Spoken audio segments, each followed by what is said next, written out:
दोस्तों, चंद्रयान को लेकर उम्मीद लगाए बैठे करोड़ों लोगों के लिए एक बुरी खबर। भारत को हराने के लिए रूस ने लॉन्च किया अपना मिशन। चांद के दक्षिणी ध्रुव पर सबसे पहले उतरने की मची होड़।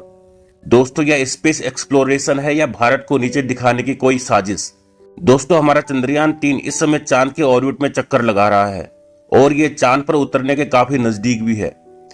हम सभी भारतीय इस मिशन को लेकर काफी ज्यादा उत्साहित है और इस उत्साह की एक बड़ी वजह यह भी है कि हमारा अंतरिक्ष यान चांद के दक्षिणी ध्रुव में उतरने वाला है।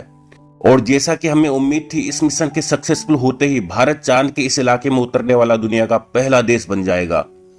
लेकिन हमारी इन्हीं उम्मीदों को बहुत बड़ा झटका लगा है, क्योंकि अचानक से बिना शोर शराबा किए ही रूस ने अपना अंतरिक्ष यान लूना 25 लॉन्च कर दिया है और इसका प्लान अपने स्पेसक्राफ्ट को चांद के दक्षिणी ध्रुव में चंद्रयान से पहले उतारने का है। लेकिन दोस्तों, सवाल यह उठता है कि हमारा चंद्रयान तो काफी दिनों पहले से ही अपने सफर पर निकल चुका है।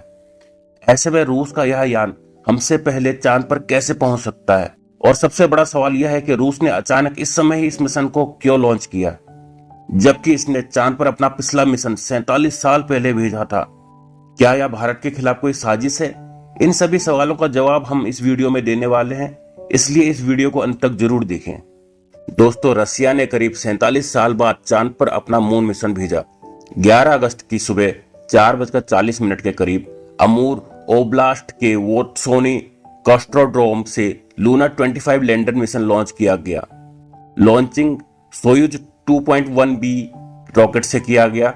इसे लूना ग्लोब मिशन भी कहते हैं। यह रॉकेट करीब 46.3 मीटर लंबा है और इसका व्यास 10.3 मीटर है। इसका वजन 313 टन है। 4 स्टेज के रॉकेट में लूना 25 लैंडर को धरती के गोलाकार ऑर्बिट में छोड़ा, जिसके बाद यह स्पेसक्राफ्ट चांद के हाईवे पर निकल गया। इस हाईवे पर ही 5 दिन की यात्रा करेगा। इसके बाद चांद के चारों तरफ 7 से 10 दिन चक्कर लगाएगा। दोस्तों, 21 या 22 अगस्त को लूना 25 चांद की सतह पर उतरेगा।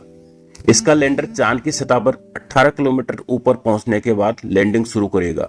करीब 15 किलोमीटर की ऊंचाई कम करने के बाद 3 किलोमीटर की ऊंचाई से पैसिव डिसेंस होगा, यानी धीरे धीरे लैंडर चांद की सतह पर उतरेगा। दोस्तों, 700 मीटर की ऊंचाई से थ्रस्टर तेजी से ऑन होंगे ताकि इसकी गति को धीमा कर सके। 20 मीटर की ऊंचाई पर इंजन धीमी गति से चलेंगे ताकि यह लैंड हो पाए। तो दोस्तों, अब हम यह जानते हैं कि ये चांद की सतह पर लूना 25 करेगा क्या। तो लूना 25 चंद्रमा की सतह पर साल भर काम करेगा। इसका वजन 1.8 टन है। इसमें 31 किलोग्राम के वैज्ञानिक यंत्र हैं। एक खास यंत्र लगा है जो सतह की 6 इंच खुदाई करके पत्थर और मिट्टी का सैंपल्स जमा करेगा, ताकि फ्रोजन वाटर यानी जमे हुए पानी की खोज की जा सके, ताकि भविष्य में जब इंसान चांद पर बेस बनाए तो उसके लिए वहां पानी की व्यवस्था की जा सके। तो दोस्तों, चांद पर कहां उतरेगा रूस का यह मून मिशन? दोस्तों, लूना 25 चांद के दक्षिणी ध्रुव के पास मौजूद बोगुस्लावस्की क्रेटर के पास उतरेगा। इसके पास लैंडिंग के लिए 30x15 किलोमीटर की रेंज मौजूद है। लूना 25 एक रोबोटिक लूनर स्टेशन है। रूस के लैंडिंग का मुख्य उद्देश्य यह है कि वो दिखाना चाहता है कि चांद पर वह सॉफ्ट लैंडिंग कर सकता है। इस दौरान इसके पेलोड्स चांद की सतह से मिट्टी को लेकर उसका परीक्षण करेंगे। ड्रिलिंग करने की क्षमता दिखाई जाएगी। दोस्तों, लूना 25 में लगे हैं 9 साइंटिफिक पेलोड्स। दोस्तों, पहला है एड्रोन LR। यह यंत्र चांद की सतह पर न्यूट्रॉन्स और गामा रे का विश्लेषण करेगा। दूसरा है थर्मो L। यह चांद की सतह पर गर्मी की जांच करेगा। तीसरा है एराइस L। यह चांद के वायुमंडल यानी एक्सोस्फीयर पर प्लाज्मा की जांच करेगा। चौथा है लाज्मा LR। यह एक लेजर स्पेक्ट्रोमीटर है।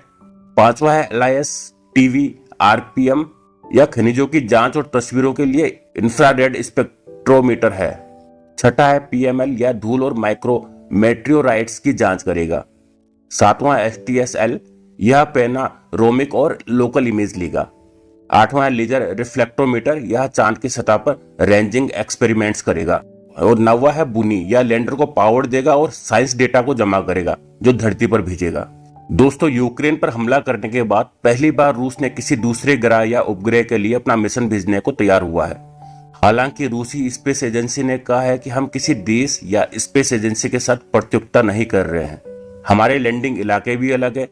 भारत या किसी और देश के मून मिशन से हमारी ना तो कोई टक्कर होगी, ना हम किसी के रास्ते में आएंगे। दोस्तों, लूनर 25 मिशन की शुरुआत 1990 में हुई थी, लेकिन यह मिशन अब जाकर पूरा होने वाला है।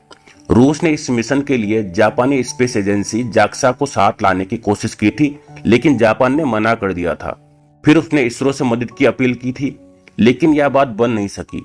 इसके बाद रूस ने खुद ही रोबोटिक लैंडर बनाने की योजना बनाई। दोस्तों, रूसी स्पेस एजेंसी लूनर 25 को पहले अक्टूबर 2021 में लॉन्च करना चाहती थी, लेकिन इसमें करीब 2 साल की देरी हुई है, क्योंकि लूनर 25 के साथ European space agency ESA pilot D navigation camera की टेस्टिंग करना चाहता था, लेकिन यूक्रेन पर हमला करने की वजह से दोनों स्पेस एजेंसियों ने नाता तोड़ लिया था। रूस ने लूनर 25 की लॉन्चिंग पूर्व की तरफ मौजूद वोस्तोनी कॉस्मोड्रोम से की। इसके लिए सोयुज 2.1B फ्रिगेट रॉकेट का इस्तेमाल किया गया। लॉन्च के समय पास का एक पूरा गांव खाली कराया गया। वहां के लोगों को सुरक्षित स्थान पर भेजा गया, क्योंकि रॉकेट का निचला हिस्सा उस स्थान पर गिर सकता था। स्थानीय किसानों, शिकारियों को भी सचेत कर दिया गया था कि लॉन्च के समय और बाद में कुछ समय तक इस गांव के आसपास ना रहे, क्योंकि आसमान से रॉकेट के टुकड़े भी गिर सकते थे।